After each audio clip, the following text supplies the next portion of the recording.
ஜேசிடிவி நேயர்களுக்கு வணக்கம். இன்னைக்கு ரோட்ல லட்சக்கணக்கான கார் ஓடிக்கிட்டு இருக்கு. டொயாட்டோ, பிஎம்டபிள்யூ, பென்ஸ், ஆடி இப்படி பல கார்களை நம்ம பார்க்குறோம். இப்படிப்பட்ட ஒரு கார் ரெவல்யூஷனுக்கு அடித்தளமிட்ட ஒரு நபர் யார் தெரியுமா? அவர் தான் ஹென்ரி ஃபோர்ட். ஹென்ரி ஃபோர்ட் அப்படிங்கிற ஒரு இன்ஜினியரிங் படிக்கவும் இல்லை, அதே மாதிரி ஒரு காலேஜ் டாப்பர் அப்படிங்கிற ஒரு லெவல்லையும் இல்லை, அதே மாதிரி ரிச் ஃபேமிலி பேக்ரவுண்ட் இருக்கான்னு கேட்டிங்கன்னா அது கிடையாது. அவர் சாதாரண விவசாய குடும்பத்தில் பிறந்தவர் தான் ஹென்ரி ஃபோர்ட். இப்படிப்பட்ட ஒருத்தவர் எப்படி கார் ரெவல்யூஷனுக்கு அடித்தளம் போட்டாரு அப்படிங்கிறது தான் இந்த வீடியோவில் பார்க்க போகிறோம். ஸோ மறக்காம வீடியோ ஃபுல்லாக பாருங்க, ரொம்ப இன்ட்ரெஸ்டிங்காக இருக்கும். அதுக்கு முன்னாடி இந்த மாதிரியான இன்ட்ரெஸ்டிங்கான வீடியோஸ்க்கு நம்ம ஜேசிடிவி சேனலை சப்ஸ்கிரைப் பண்ணி வச்சுக்கணும். 1863 ஒரு சாதாரணமான ஒரு விவசாய குடும்பத்தில் ஹென்ரி ஃபோர்ட் அவர்கள் பிறக்கிறாரு.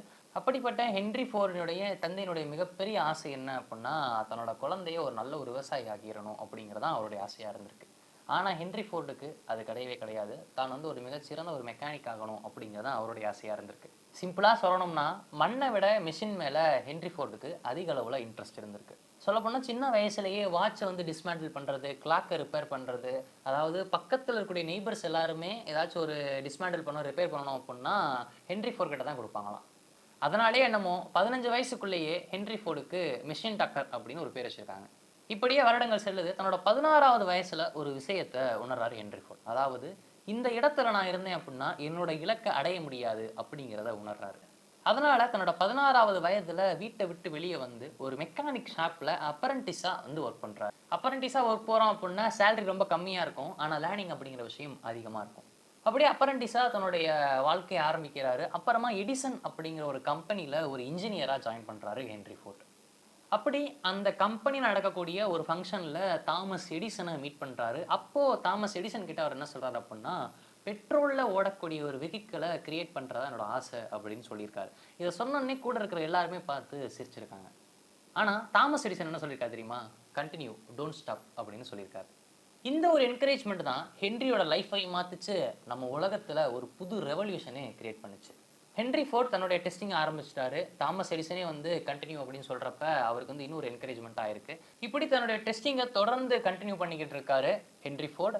அப்படி கண்டினியூ பண்ணக்கூடிய சூழ்நிலை, அதாவது 1896ஆம் ஆண்டு ஒரு நாளில் மிட் நைட்டில் ஹென்ரி ஃபோர்ட் அவர்கள் தன்னுடைய முதல் காரை ரெடி பண்ணுறாரு. ஆனால் அவர் கிரியேட் பண்ண உடனே ஒரு ப்ராப்ளம் வருது. என்ன அப்படின்னா, அவர் கிரியேட் பண்ணக்கூடிய ஒரு கரேஜ் அப்படின்னு சொல்லுவாங்க. அந்த கரேஜுடைய டோரை விட அவர் கிரியேட் பண்ண கார் ரொம்ப பெருசாக இருக்குது அப்படிங்கிற ஒரு பிரச்சனை வருது. அதையும் பொருட்படுத்தாமல் தன்னோட கரேஜுடைய டோரை உடைச்சிட்டு அந்த காரை வெளியே எடுத்துகிட்டு வர்றார். அந்த ஒரு காலகட்டத்தில் காரை கிரியேட் பண்ணுறதே கஷ்டம். அந்த காரை கிரியேட் பண்ணிட்டும் அதை வெளியே கொண்டு வரதுக்கு இவ்வளோ தூரம் கஷ்டப்பட்டிருக்காரு ஹென்ரி ஃபோர்ட். இப்படி தன்னோட ஃபர்ஸ்ட் காரை கிரியேட் பண்ணி ஒரு கம்பெனி ஆரம்பிக்கிறாரு. தன்னுடைய முதல் கம்பெனி ஃபெயில். தன்னோட இரண்டாவது கம்பெனி ஃபெயில். இவருக்கு இன்வெஸ்டர் பண்ணக்கூடிய இன்வெஸ்டர்ஸ் எல்லாருமே என்ன சொல்றாங்க அப்படின்னா, இந்த ஆளெல்லாம் நம்மளால நம்ப முடியாதுப்பா அப்படிங்கிற ஒரு மைண்ட் செட்ல எல்லா இன்வெஸ்டர்ஸும் ஹென்ரி ஃபோர்டை பார்க்குறாங்க. கூட இருக்கிற ஃப்ரெண்ட்ஸ் அண்ட் ஃபேமிலிஸே என்ன சொல்றாங்க தெரியுமா? போய் வேலை வெட்டியை பாடுறா, ஏன்டா அந்த வேலையை பார்த்துக்கிட்டு இருக்க அப்படின்னு சொல்றாரு. ஆனால் ஹென்ரி ஃபோர்ட் அதை எதையுமே பொருட்படுத்தாம தொடர்ந்து தன்னுடைய முயற்சியை இந்த ஒரு காரை கிரியேட் பண்ணி பப்ளிக் கொடுக்கணும் அப்படிங்கிற மோட்டிவ்லேயே அவர் ஒர்க் பண்ணிட்டு இருந்தார். இப்படி தன்னுடைய தொடர் முயற்சியினால 1903ஆம் ஆண்டு ஒரு கம்பெனியை சக்சஸ்ஃபுல்லா ரன் பண்றாரு, ஸ்டார்ட் பண்றாரு. அதுதான் நம்ம எல்லாருக்கும் தெரிஞ்ச ஃபோர்ட் கம்பெனி. 1903 அந்த காலகட்டத்தில் கார் வாங்குறது அப்படிங்கிறது பார்த்தீங்கன்னா, ஒரு மிகப்பெரிய பணக்காரராக இருந்தால் மட்டும்தான் கார் வாங்க முடியும் அப்படிங்கிற ஒரு பெர்ஸ்பெக்டிவ்ல இருந்தாங்க. ஆனால் ஹென்ரி ஃபோர்ட் அவர்கள் வந்து இதை முற்றிலுமாக உடைச்சு என்ன பண்ணியிருக்காரு அப்படின்னா, மிடில் கிளாஸ் பீப்புளாக இருந்தாலும் கார் வாங்கலாம் அப்படிங்கிறத வந்து அந்த காலத்திலேயே வந்து உறுதி செஞ்சிருக்காரு.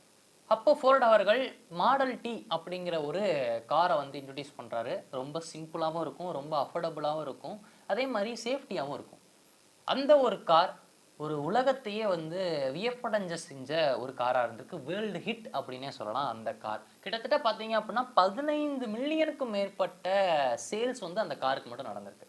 அந்த காலத்தில் இது வந்து ஒரு மிகப்பெரிய ரெவல்யூஷனாக பார்க்கப்பட்டிருக்கு.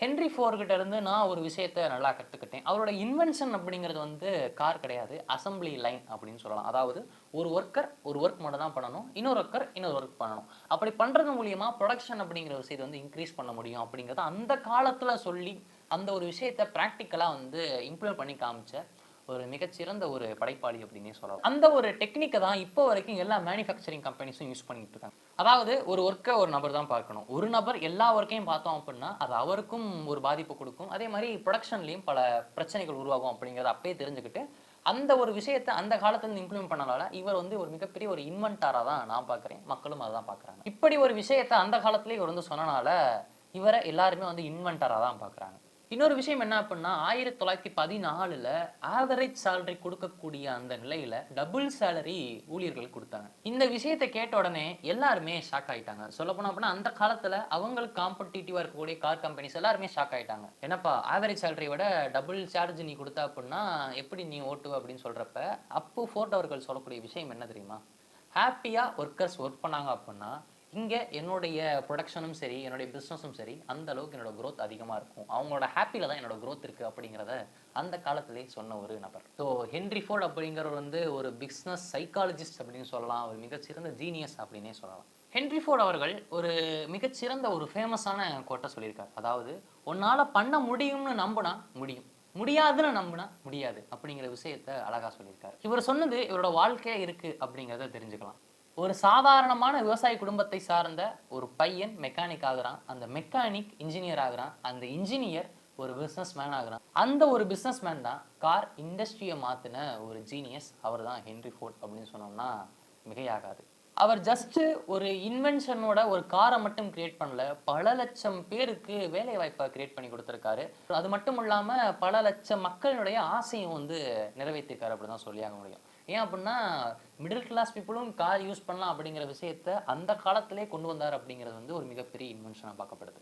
ஒரு சில இன்வென்டார்ஸ் என்ன பண்ணுவாங்க அப்டின்னா, ஒரு ப்ராடக்ட்ட கிரியேட் பண்ணுவாங்க. ஒரு சில இன்வென்டார்ஸ் ஒரு இண்டஸ்ட்ரி கிரியேட் பண்ணுவாங்க. ஆனா ஹென்றி ஃபோர்ட் அப்படிங்கிறவர் ஒரு இண்டஸ்ட்ரிய மாத்தி கிரியேட் பண்ணியிருக்காரு.